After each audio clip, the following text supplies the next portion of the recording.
Robert Noré, bonsoir. Bonsoir. Dites-moi, vous êtes l'entraîneur de l'équipe féminine de water-polo de l'ONN. Vous êtes entraîneur depuis peu, puisque vous faites votre retour au sein de l'équipe. Alors pourquoi ce retour en fait? Alors écoutez, effectivement, je suis de retour depuis peu, pour entraîner cette équipe. On m'a demandé, par rapport à une équipe qui avait besoin d'une nouvelle motivation, de reprendre les rênes pour terminer la saison. Et j'ai pas très longtemps hésité parce que bon, j'ai vu que le groupe avait vraiment envie et avait vraiment besoin de quelqu'un, pour les soutenir jusqu'à la fin de la saison. Donc j'ai choisi d'accepter ce challenge tout simplement. Vous remplacez donc Marc Vidil, vous remplacez Perrine Mété, qui avait repris également à titre d'intérim ce poste d'entraîneur, et vous remplacez un entraîneur italien qui n'est pas resté longtemps. Vous arrivez donc en cours de saison, donc finalement la principale difficulté peut-être pour vous, c'est que vous n'avez pas façonné cette équipe. C'est un avantage et un inconvénient parce que du coup, effectivement, j'arrive avec une équipe que je ne connais pas, j'ai pas d'a priori et ça me permet de pouvoir, me faire ma propre idée. J'ai un peu de temps pour façonner, cette équipe, à mon image et surtout, je suis là pour leur donner, le plus de confiance possible et c'est le défaut que j'ai constaté en arrivant au sein de cette équipe. Donc ça me dérange pas plus que ça de pas avoir de repères, parce que du coup, ça me permet d'apporter vraiment ma touche personnelle. D'autant plus que Robert, il faut le dire, vous avez l'expérience, vous avez entraîné les garçons, vous avez déjà entraîné les filles, vous avez même été champion de France à plusieurs reprises avec ces filles, donc l'expérience est là quand même. L'expérience est là. C'est vrai que j'ai gardé un très, très bon souvenir de ma première expérience avec les filles, sachant que nous avions à l'époque gagné le premier titre, de champion de France avec une équipe féminine à Nice.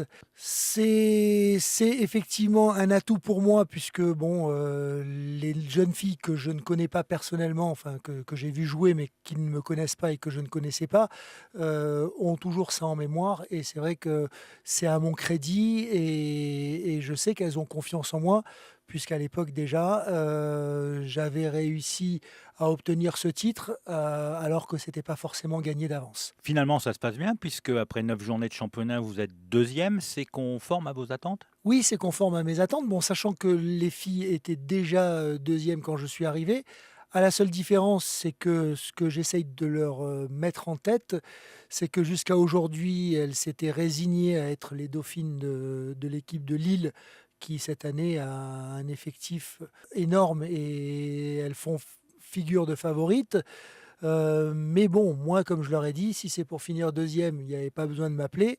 Si on m'a appelé, c'est pour qu'on gagne et je vais tout mettre en œuvre pour qu'on gagne et surtout mettre, en tête à ces jeunes filles que je suis là uniquement pour la gagne et non pas pour une deuxième place. Sinon, il suffisait de terminer la saison comme elle l'avait commencé et dans un championnat, où il y a quelques équipes où ça commence à se resserrer, mais je pense qu'elles avaient largement la possibilité de conserver cette deuxième place. Mais si je suis là, c'est pas pour conserver cette deuxième place, c'est pour essayer d'aller, chercher un nouveau titre. Ça veut dire que si vous terminez 2 cette saison, ce serait un échec quand on est champion de France en titre? On est obligé de conserver ce titre? Alors concrètement, aujourd'hui, vu les effectifs en présence, si on devait terminer deuxième, ça ne serait pas considéré comme une contre-performance, vu les effectifs en présence. Mais par rapport à ce que j'ai constaté, par rapport au potentiel que je vois chez les filles que j'entraîne, on peut légitimement et on l'a démontré lors de la dernière journée à Lille, on peut légitimement, penser que en tant qu'outsider, on peut quand même aller chercher ce titre. Robert, vous avez entraîné les garçons, vous entraînez aujourd'hui, les filles après les avoir entraînées il y a quelques années. C'est vraiment différent entre, entraîner une équipe de mecs, on va dire, et une équipe de filles? C'est totalement différent, d'abord parce que, au niveau technique, au water polo, c'est vrai que chez les garçons, c'est surtout le physique qui prime, la technique et on va dire que le côté tactique, selon moi, est moins important. C'est l'équipe la plus forte physiquement qui l'emporte. Alors que chez les filles, si on arrive à développer un jeu, et à créer des mouvements, nouveau, on peut avoir une influence en tant qu'entraîneur, on peut avoir une influence, à mon avis, plus importante sur le jeu qui est créé par une équipe féminine par rapport à une équipe masculine. Il y a beaucoup d'entraîneurs qui disent que c'est pas si évident que ça d'entraîner des filles parce que les filles, il y a beaucoup de crépage de chignon. Oui, alors c'est aussi une chance que j'ai, c'est que je suis là, mais que je ne suis pas entraîneur à temps complet. Donc j'ai un autre métier et ça me permet d'avoir le recul nécessaire pour essayer d'enlever la pression et de faire en sorte que justement ces petits problèmes, qui pourraient devenir importants si je n'avais que ça à penser, je relativise énormément ça et je fais en sorte, à mon niveau comme à leur niveau, que ça reste avant tout un jeu. Mais ça existe quand même ce crépage de chignon. On dit que c'est plus fort chez les filles que chez les garçons. Ça existe dans le sport, ça existe dans la vie, ça existe, voilà. Bon, maintenant, j'ai remarqué à l'inverse parce que bon, il y a effectivement, certains défauts, mais il y a également des qualités. C'est que les filles vous accordent un capital confiance, qu'il ne faut pas trahir par contre, mais vous accordent un capital confiance, qui n'existe peut-être pas au même niveau chez les garçons. Quel genre d'entraîneur êtes-vous? Est-ce que vous arrivez à crier, sur des filles? Parce que c'est pas facile, quoi. Autant, ça doit être plus évident de crier sur des garçons que sur des filles, non? Écoutez, moi, je crie avant tout sur le joueur, qu'il soit masculin ou féminin. C'est vrai que je suis pas, je ne pense pas être un entraîneur euh, très dur en termes de demande. Je laisse beaucoup de liberté au jeu. Donc, il peut m'arriver de crier, mais quand je crie, en général, c'est quand les choses ne se font pas et non pas pour imposer un système de jeu.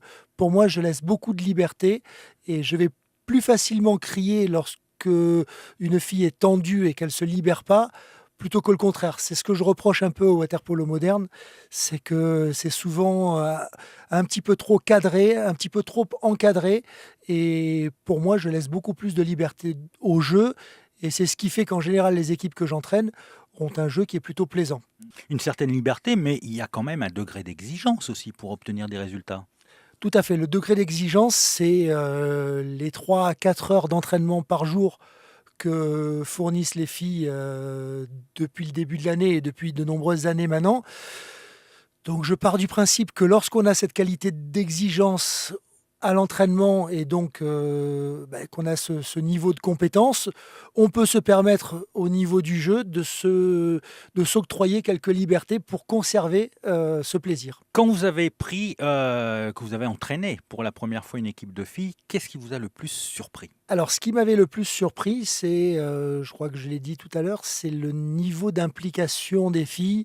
Je vous donne un exemple concret. Quand on donne un entraînement, où on peut aller un petit peu trop loin au niveau des temps de référence où, en général, les garçons peuvent, craquer et dire: «Non, je n'y arrive pas». Chez les filles, il faut faire attention justement de bien gérer les entraînements parce qu'elles sont capables d'aller encore plus loin, par confiance en l'entraîneur et souvent elles sont capables de se mettre à la limite physique, et c'est surprenant de voir qu'elles vous font une totale confiance, quoi. Donc ça veut dire que les filles sont plus volontaires. Les filles sont plus volontaires et elles vont plus loin dans leur degré d'investissement quand elles s'entraînent à fond. Robert Noré, merci de nous avoir rendu visite et puis on vous souhaite tout simplement une bonne continuation. Écoutez, merci de votre accueil et je souhaite venir vous revoir, j'espère, avec un nouveau titre. Avec plaisir, le rendez-vous est pris. Merci Robert. Merci.